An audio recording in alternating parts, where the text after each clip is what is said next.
Bienvenue dans le journal de VueDailleurs.com, un site fondé et dirigé par Cédric Lebouty qui couvre de nombreux thèmes, de nombreux sujets d'actualité sur VueDailleurs.com. Vous pouvez retrouver les dernières informations, des interviews, des décryptages, des billets d'humeur, notamment qu'elles soient économiques, politiques ou culturelles. L'actualité est traitée sous tous les angles, mais avec une règle rigoureuse. C'est d'ailleurs le slogan du site.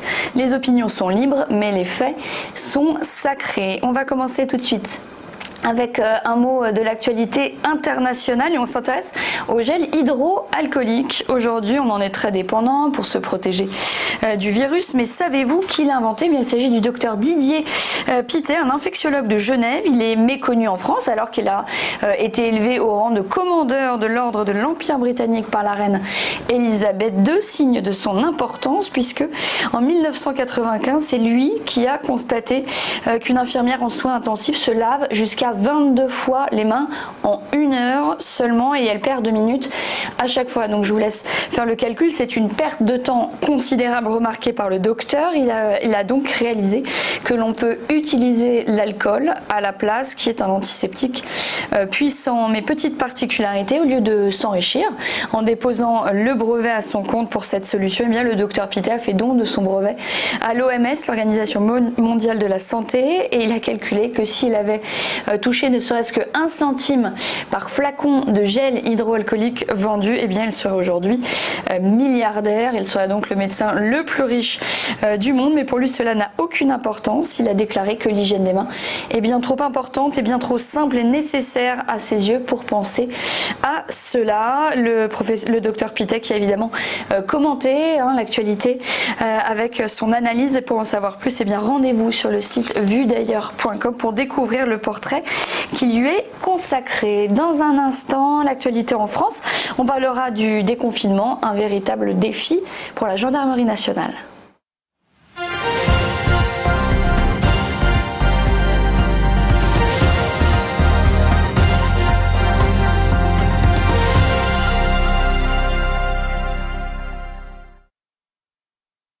L'actualité en France maintenant, VueDailleurs.com s'intéresse aux liens, aux relations entre les forces de l'ordre et les citoyens. En ce moment, Eric Delbecq, spécialiste des questions de sécurité nationale notamment, insiste dans son article sur la nécessité d'installer une puissance de bienveillance et pas uniquement coercitive. L'opération Répondre présent, lancée par la gendarmerie nationale pour faire respecter les mesures de sécurité liées à l'état d'urgence sanitaire, sont évidemment nécessaires, décisives, mais avec, souhaite Eric Delbecq, eh bien, un maximum d'écoute, de transparence, de discernement et de bienveillance. Faire appliquer les règles, oui, mais tout en aidant les plus fragiles et les plus vulnérables. Voici le défi auquel les forces de l'ordre doivent faire face, selon lui. Parmi les personnes qui nécessitent une attention toute particulière, les seniors, les enfants, les victimes de violences ou encore les soignants, dont certains domiciles doivent être surveillés en raison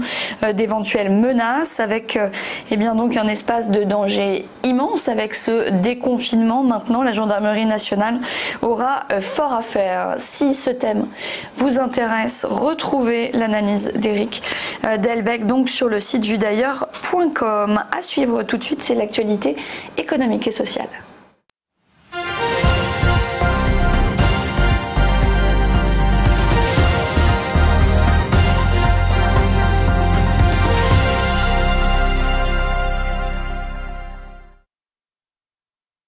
L'actu éco et sociale avec la journaliste Aude Kersulek qui est avec nous par Skype. Bonjour Aude.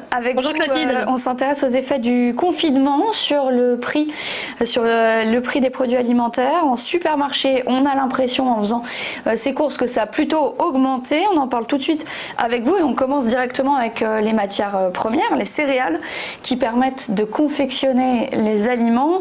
On constate ou pas une hausse de ces matières premières ? Eh bien oui, vous le savez, le prix des matières agricoles, c'est aussi de la finance. Il y a une offre, il y a une demande et donc il y a un cours. Alors sur un site spécialisé, la lettre de l'acheteur, on peut suivre les actualités de ces matières premières. On peut notamment se faire des alertes sur une matière en particulier. Je me suis intéressée au marché du blé, hein, puisqu'en France, on aime bien le pain, et même pendant ce confinement, on a fait notre pain. Alors parfois, on a pu trouver les rayons des magasins un peu vides en farine. C'est un peu étonnant parce que il faut savoir que la France est le premier producteur et le premier exportateur européen de farine. Et la production n'a d'ailleurs pas été perturbée pendant ce confinement. Les meuneries ont continué de tourner. La demande non plus, elle n'a pas été impactée, elle a été légèrement diminuée, mais elle a en fait connu une évolution puisque les restaurants étaient fermés et eux sont en général de gros consommateurs de pain. La demande a explosé, ils ont dû revoir les approvisionnements. En fait, le résultat, c'est qu'il y a eu moins de ventes en gros et plus de ventes pour les particuliers, ce qui demande en fait plus de petits contenants. Et c'est là que l'approvisionnement a posé problème pour la farine, puisque les sachets de 1 kg qui sont produits en Italie et en Espagne, eh bien, leur production n'a pas suivi la demande. Alors en revanche, hein, si l'on regarde le cours du blé sur le marché à terme, le marché financier, eh bien, le blé a baissé depuis la mi-mars dans le sillage d'autres céréales comme le maïs, l'orge ou le colza et d'ailleurs des matières premières en général. Alors un mot maintenant des fruits et des légumes. Qu'en est-il des produits frais? Est-ce que ça a augmenté également dans les rayons? Eh bien oui, hein, les prix ont augmenté de 18% en un an, c'est ce que nous dit l'INSEE pour les fruits et les légumes, alors qui ont été évidemment beaucoup consommés en supermarché en cette période de confinement, mais on aurait pu s'attendre à ce qu'il y ait un effet de balancier, hein, comme les restaurants sont fermés.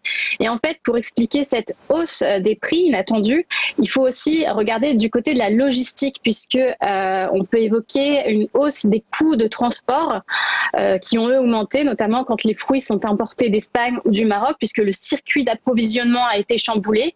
Et bien souvent, on a consommé des produits français, des produits locaux. Alors c'est bien pour l'économie, ce qui est aussi nécessairement plus cher pour les porte-monnaies.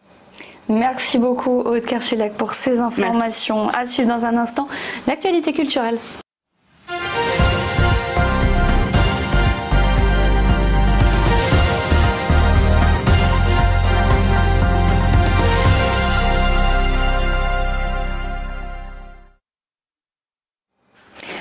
L'actualité culturelle tout de suite avec Philippe Bloch. Bonjour, vous êtes notamment auteur et on parle de votre livre sur le site de vuedailleurs.com, votre livre qui s'appelle « Ce sera mieux après, sauf si on est trop con » aux éditions Ventana. L'après, c'est donc évidemment l'après-pandémie, l'après-confinement. C'est un titre qui ne mâche pas ses mots, c'est le moins qu'on puisse dire. Qu'est-ce que vous voulez dire par là? Le monde d'après-pandémie va être un véritable défi pour vous? Je crois qu'il va l'être pour tout le monde. D'abord, le livre n'est pas encore sorti, il ne sort que le 2 juillet et c'est un peu... J'en entends bizarre d'écrire un bouquin comme ça en pleine crise, on est quand même encore en pleine crise, mais on a tous été confrontés à un truc incroyable dans nos vies, ça ne nous est jamais arrivé, à la fois d'avoir du temps, à ne pas faire grand chose pour beaucoup d'entre nous, à réfléchir. On a beaucoup entendu que le monde d'après serait forcément différent. Moi j'ai une inquiétude, c'est que j'étais très frappé par l'ensemble des questions que tout cela a soulevé, et j'observe que déjà les Français ne parlent que de leurs vacances, comme si déjà c'était le plus important que tout ce qui nous est arrivé et qui nous attend, parce que je crois qu'après la crise sanitaire vient la crise économique, elle va être absolument ravageuse et on a des défis considérables et des questions nombreuses sur lesquelles je pense qu'il faudra qu'on se positionne pour que le monde d'après soit vraiment un peu meilleur que le monde d'avant. Alors justement, quels sont ces thèmes qui vous semblent nécessaires d'étudier, d'élaborer avant de se lancer là-dedans ?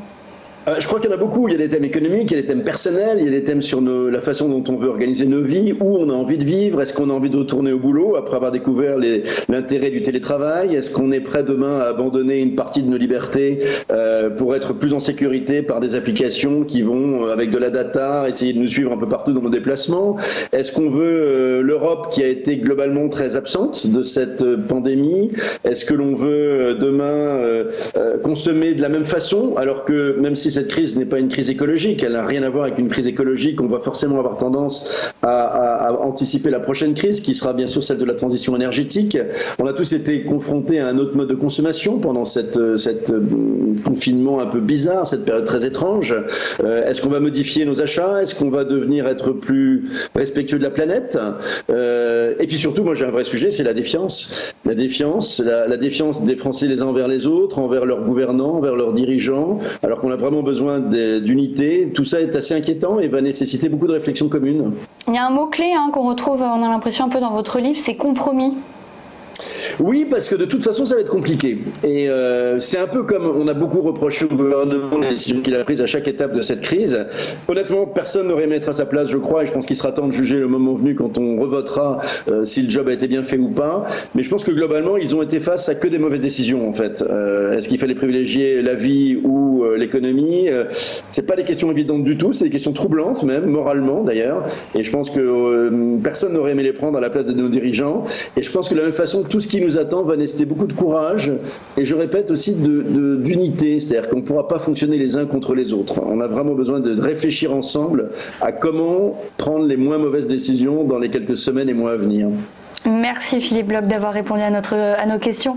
On rappelle que votre livre sort le 2 juillet. Merci d'avoir été avec nous dans ce JT vuedailleurs.com et n'oubliez pas, toutes les informations que nous avons développées sont évidemment à retrouver sur le site. À très vite.